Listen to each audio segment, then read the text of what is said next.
Si vous vous promenez dans les rues de Bangkok par un frais jeudi de janvier vers 10h42, vous avez toutes les chances de rencontrer des gens ainsi vêtus. Des jeunes conformistes habillés à la mode occidentale, des moins jeunes et plus confortables venus avec les habits de leur campagne, des uniformes fièrement portés, des mini-jupes et des mini-shorts, des bonzes et des bonzesses oranges. Pas de doute, vous êtes bien arrivé en Thaïlande, le pays des habits réglementaires.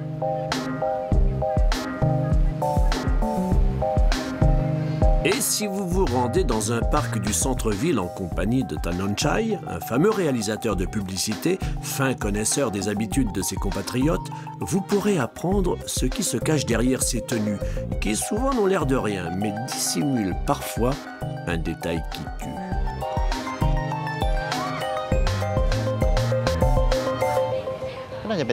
Lui, vu son style, ça doit être un VRP qui est en train de penser à la façon dont il pourrait vendre son truc. Mais ce qui est intéressant, c'est le bracelet qu'il porte. Ça, c'est un symbole qui montre qu'il aime le roi. On aime tous le roi. Chez nous, les Thaïlandais, ça fait partie de notre ADN. C'est intégré dans l'ADN de tous les Thaïs. Automatiquement. L'amour pour le roi, les Thaïlandais le portent bien en évidence, en pendentif et sur la poitrine. Mais ils attestent surtout de leur dévotion en portant la couleur jaune, celle du roi, de préférence sous forme de petits polos estampillés du sigle royal. C'est en 2006, pour le 60e anniversaire de son accession au trône, que le roi, Bhumibol Adulyadej, a lancé la mode du petit polo jaune. Et depuis, le petit polo jaune est devenu un article indispensable dans la garde-robe des sujets de Sa Majesté Bhumibol Adulyadej, père de la nation, proche du petit peuple et ami des pauvres. Deng est chef de comité d'un quartier populaire de Bangkok. Elle est très attachée au jaune et encourage vivement ses voisins à obéir au bon code couleur. Généralement, elle ne rencontre guère de difficultés à convertir ses congénères et autres mammifères omnivores. Si on porte des polos jaunes, c'est parce qu'on est Thaï. Et en tant que Thaï, on doit porter des polos jaunes le lundi parce que le jaune, c'est la couleur du lundi. Et c'est ce jour-là que le roi est né. D'habitude, le lundi, je porte un polo jaune vif. Mais aujourd'hui, bon, j'ai mis ce pull-là parce qu'il faisait frais ce matin et qu'il est bien épais. Mais en fait, chaque jour de la semaine a sa propre couleur. Le lundi, c'est jaune, le mardi, c'est rose, le mercredi, c'est vert, le jeudi, c'est orange, le vendredi, c'est bleu, le samedi, c'est violet. Il y a une couleur pour chaque jour. Voici donc comment on traduit les jours de la semaine en thaï. Ça, c'est le mardi. Le mercredi, jeudi, vendredi, samedi, le dimanche, c'est rouge. Et bien sûr, le jaune du petit polo du lundi.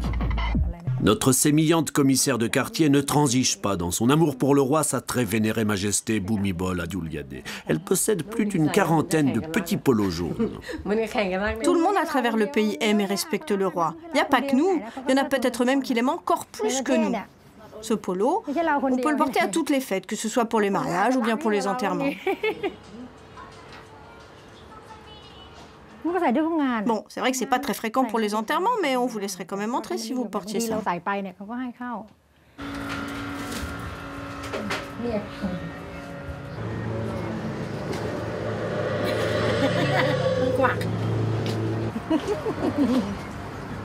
En 2008, lors de manifestations visant à renverser le Premier ministre alors en place, le port du petit polo jaune a pris une tournure nettement plus politique et radicale. Il est devenu l'emblème du mouvement PAD, nationaliste et royaliste, soutenu par la classe moyenne de Bangkok. Ce groupe d'amis, tous anciens retraités de la fonction publique et de l'armée, a été à l'avant-garde des combats. Quand on voyait autant de polos jaunes réunis tous ensemble, notre cœur se préparait à la bataille. Et on était prêt à mourir pour notre roi. Très accessoirisée, la silhouette du militant PAD se complète d'un bandeau, d'une casquette siglée, d'un petit foulard, ainsi que de l'indispensable clapette « Touche pas à mon roi » qui, elle, se décline en toutes les couleurs.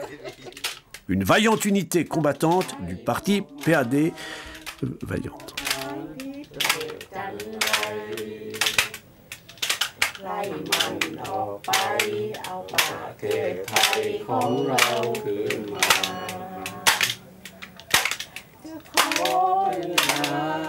Le petit polo jaune, symbole de l'unité des Thaïlandais autour de leur roi, est donc devenu synonyme de fracture politique. Il y a des personnes qui ne nous aiment pas, alors parfois on n'ose pas porter notre polo jaune. Mais le lundi, on passe inaperçu. Passer inaperçu, ce ne serait pas possible dans le nord-est du pays. Ici, dans la région la plus déshéritée de la Thaïlande, y compris le lundi, nul ne se risquerait à porter le petit polo jaune, même si tout le monde en possède un. Pour Nikrom, un paysan devenu propriétaire d'une petite exploitation, le jaune maintenant, ce n'est plus la couleur du roi. Nous, nos chemises jaunes, à présent, on a été obligé de les ranger dans nos placards. Évidemment, on ne les a pas achetées, mais maintenant on ne peut plus les porter. Mais on les conserve soigneusement. Nous pensons à notre roi qui est notre père à tous. Mais ces gens, les jaunes, ils veulent nous pousser très très loin de lui et ça nous fait très mal au cœur. Ça nous attriste profondément. Pour s'opposer aux traîtres jaunes qui ont chassé du pays l'ancien Premier ministre Thaksin, exilé mais toujours actif, Nikrom et ses amis ont donc choisi la chemise rouge. La couleur n'a rien de révolutionnaire, même si les rouges bénéficient d'un large soutien parmi les plus pauvres. En 2008, lors des manifestations dans la capitale, les rouges ont eux aussi agité de la clapette. Lorsque les deux couleurs se sont affrontées, le bilan, moins marrant, s'est tout de même soldé par 9 morts et plus de 700 blessés. Les heurts se sont poursuivis en 2009 avec de nouvelles victimes.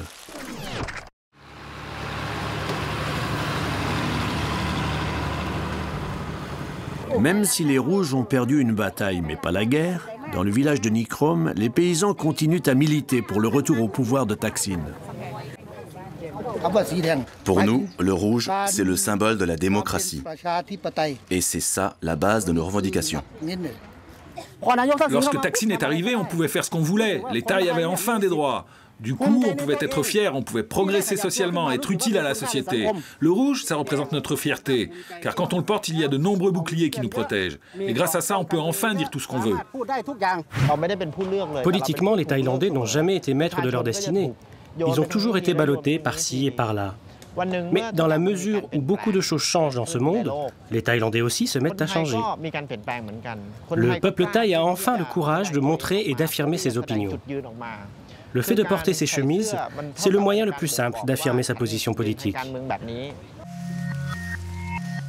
Même lorsqu'ils ne sont pas rouges, les habits des campagnes racontent un pays divisé, dont 70% de la population, loin de la capitale, a été oubliée par 30 ans de boom économique. Ici, on porte des tenues pratiques qui conviennent à la tranquillité du village et au rythme de la vie rurale. Nous, ici, on s'habille de façon naturelle. On n'a pas besoin de se maquiller. Les gens d'ici n'ont pas besoin d'aller dans les instituts de beauté ou des choses comme ça. Mais les gens de Bangkok, eux, ils doivent se maquiller les cils, les ongles et tout ça. Ce n'est pas naturel. Nous, on est vraiment naturel. À Bangkok, effectivement, le naturel est parti au galop. La chemise se porte serrée, l'accessoire sophistiqué et le bout des ongles travaillé. La nouvelle classe moyenne impose ses codes, ses modes, ses vêtements et son obsession de l'apparence. Pour l'élite, il est crucial d'afficher son prestige à travers ses vêtements. Et pour cela, il faut choisir de grandes marques et montrer que l'on en a les moyens. Les gens de la classe élevée sont obsédés par le maintien de leur statut social. Et pour le préserver, ils font tout ce qu'ils peuvent, aussi bien au niveau politique qu'au niveau de leur tenue vestimentaire et bien d'autres choses. Le but, c'est que les autres sachent qu'ils ont un certain statut social. Et à partir du moment où ils se sentent différents des autres, alors ils se prennent pour des dieux. Quand ils ne se prennent pas pour des dieux, les Thaïlandais essaient en tout cas de s'en approcher. À travers le pays, de nombreuses et longues robes safran rappellent que le bouddhisme est pratiqué par 95% de la population.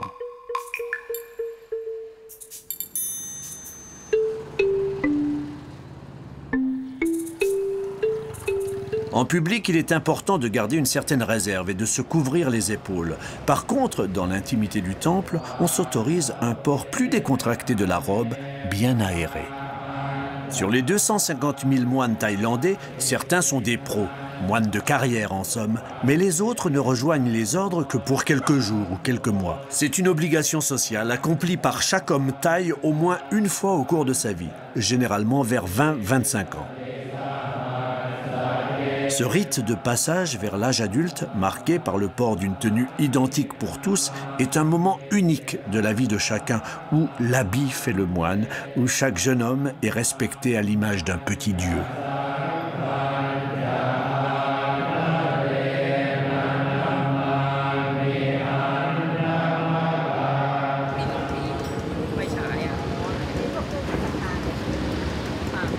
Mitty a 25 ans.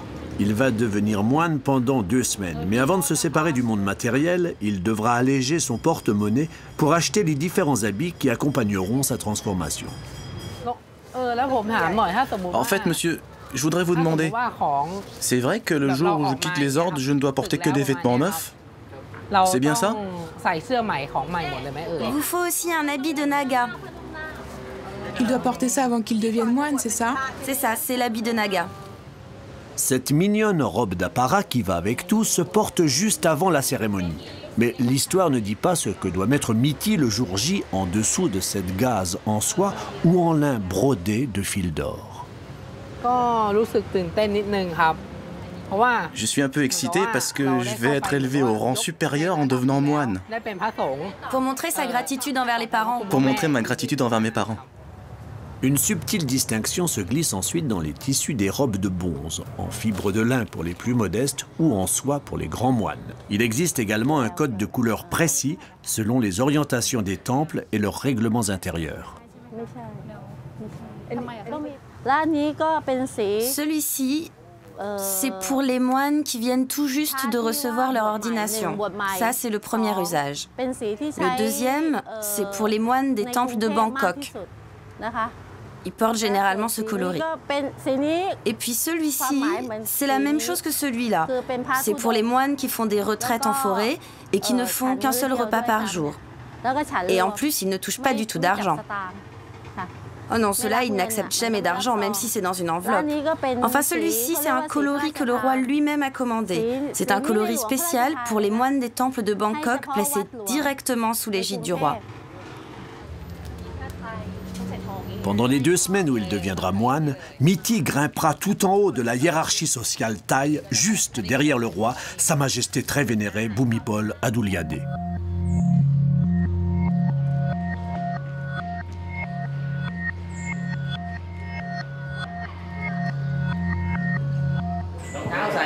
Pour la première phase de l'ordination, l'aspirant moine est quasiment nu, vêtu d'un simple pagne de couleur. Les cheveux qu'on lui enlève sont autant de mauvaises actions dont on le débarrasse.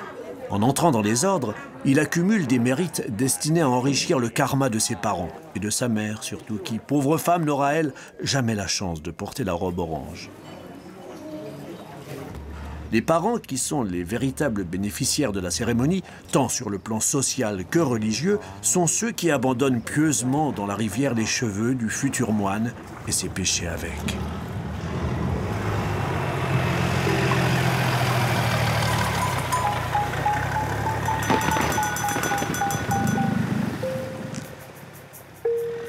Mitty, au crâne rasé, est maintenant devenu un naga. Entièrement vêtu de blanc, il se trouve dans un état de transition entre la vie civile et la vie monastique. Au moment d'entrer dans le temple, toute la famille s'accroche à l'habit du naga pour que le futur moine les entraîne avec lui lors de son ascension vers le royaume du spirituel. La cérémonie est conduite en pali, une langue sacrée différente du thaï. Le point culminant est la réception de la robe safran qui transformera Mitty en full-time bonze.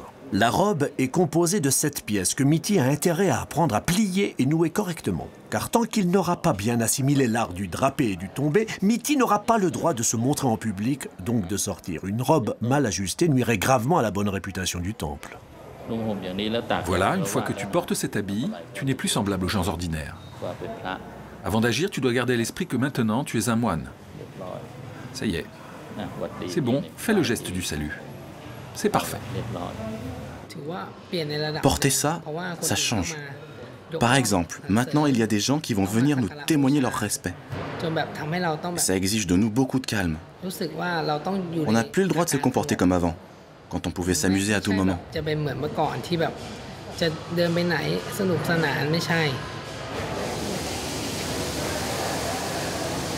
Je ressens une immense joie de voir mon fils dans une robe safran. C'est comme si j'accédais au paradis.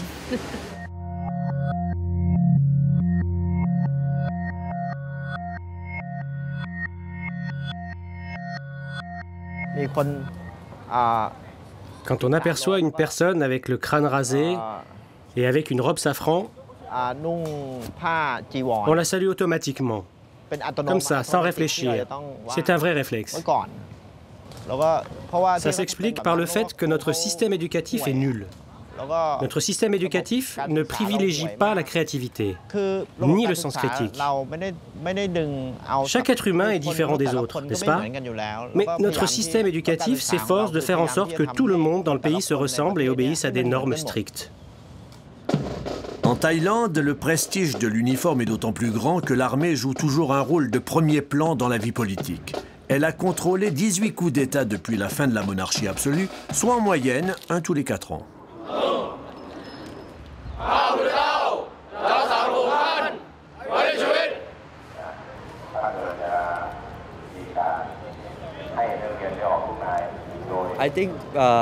Je trouve que l'uniforme thaï est très flatteur pour les officiers. Il les oblige à faire attention à leur corps et à rester en forme. Un uniforme bien ajusté, c'est quelque chose qui vous rappelle à l'ordre. Et vous dit, hé là, t'es en train de devenir gras, il faut que tu perdes du poids.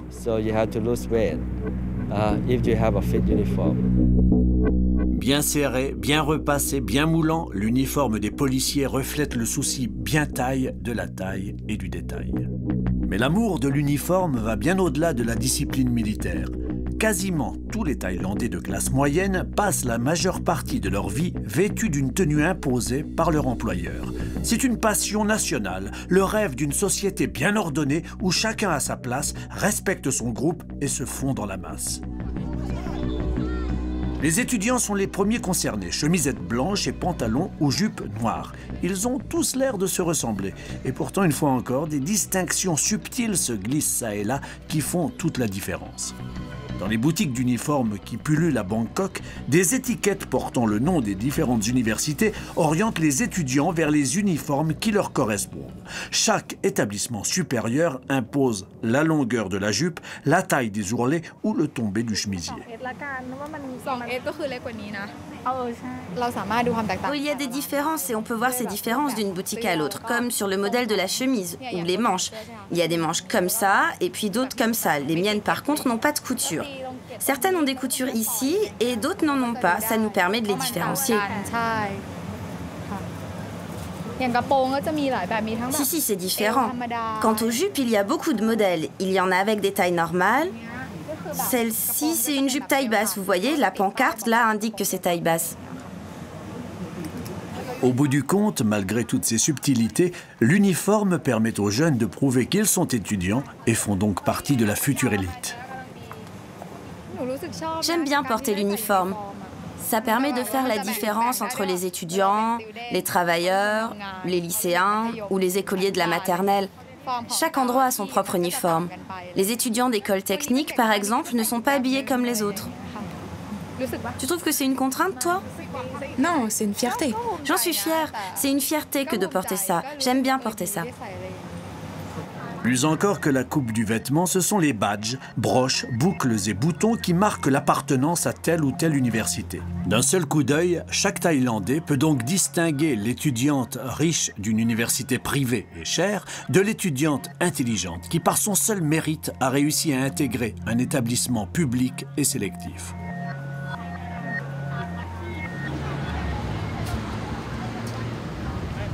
À l'université de Suan Dusit, c'est Mme Pachari, la vice-présidente, qui veille à la bonne tenue des étudiants. C'est une question de prestige. Et en Thaïlande, le prestige, on ne rigole pas avec ça.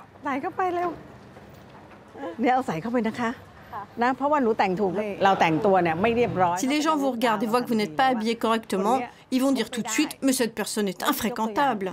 Je vais vous montrer un exemple. Viens par là, toi.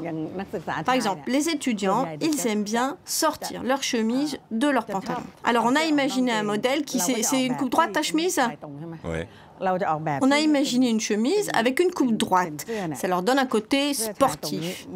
Et comme ça, lorsqu'ils portent leur chemise en dehors de leur pantalon, ça ne fait pas négliger. Par contre, si c'était une chemise ordinaire avec une coupe arrondie, il faudrait toujours la rentrer dans le pantalon. Là, quand ils sortent de la fac, s'ils veulent avoir un air sportif, il suffit de sortir leur chemise. Voilà une des raisons pour lesquelles nous travaillons sur le style vestimentaire des étudiants. Madame Patchari est certes pointilleuse sur les détails, mais elle autorise des transgressions de taille. Ces 3 garçons ont souhaité porter l'uniforme féminin. C'est leur choix, respecté de tous à l'université comme ailleurs. Les Thaïs les appellent Katoy, qu'ils considèrent comme des femmes enfermées dans des corps d'hommes. Grâce à cet uniforme, on peut bien s'intégrer dans la foule. On reste dans la norme, on respecte toujours nos traditions et notre culture. On respecte le règlement et on est vraiment nous. Oui, si on devait porter l'uniforme de garçon, ça serait contraire à ce qu'on est et contraire à notre apparence. Cette tradition de tolérance puise en partie ses racines dans le bouddhisme et son fatalisme. Mais surtout en Thaïlande, à partir du moment où les apparences sont respectées, ce qui se cache derrière n'importe guère. Les Thaïs sont des gens simples, ouverts et amicaux. Par conséquent, ce n'est pas du tout quelque chose d'anormal qu'il existe ce groupe de personnes qu'on appelle les Katoy dans la société thaï et qui sont bien acceptés. Parce que cela fait déjà bien longtemps qu'on a accepté les gens qui sont différents de nous. En province aussi, on sait faire preuve de tolérance. Loin de Bangkok, l'identité sexuelle peut rester flottante pourvu que les habits soient bien choisis. Thuy a 34 ans, habite dans le nord-est rural, seule avec ses chiens. Chaque matin, elle consacre au moins 1h30 à se préparer et choisir ses vêtements.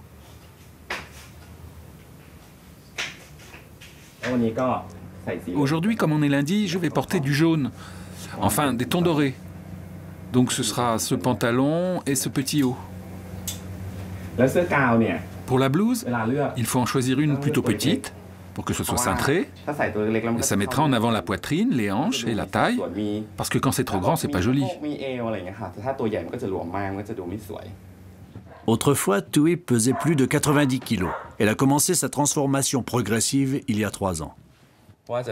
J'ai d'abord commencé par me maquiller tout en continuant à m'habiller comme un garçon. J'ai commencé par le maquillage et par la suite ça a été des chemises de filles. J'ai trouvé que c'était pas mal. Je me trouvais jolie. Comme en plus je prenais des pilules, ma poitrine a poussé.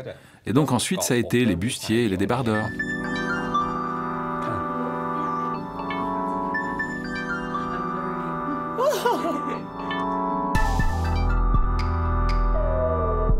Pour se rendre sur son lieu de travail, Thuy a choisi une interprétation très libre de la blouse blanche, cintrée et échancrée. Car Thuy est médecin généraliste dans un hôpital. Qu'est-ce que vous faites tout agglutiné ici? Est-ce qu'il n'y en a pas une qui voudrait bien se donner la peine de me suivre? Non mais, si vous continuez, ça va barder. Allez, on se grouille. Lorsque Thuy a décidé de s'habiller en femme, la direction de l'hôpital lui a laissé la liberté de faire comme elle l'entend, pourvu qu'elle porte la blouse prouvant qu'elle est médecin.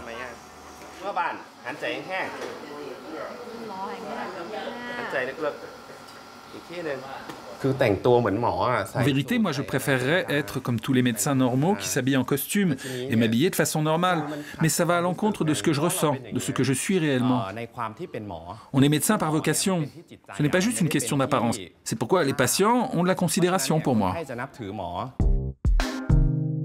C'est ainsi que les habits de la Thaïlande racontent un pays qui accepte sans sourciller la confusion des genres, mais ne plaisante pas, mais alors pas du tout, avec les codes vestimentaires des différentes classes sociales.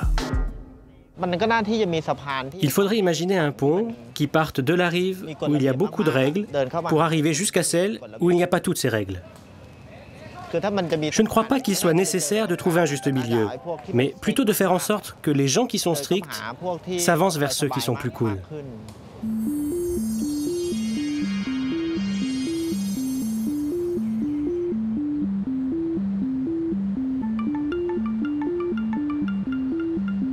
Un pays où décidément l'habit fait le bronze.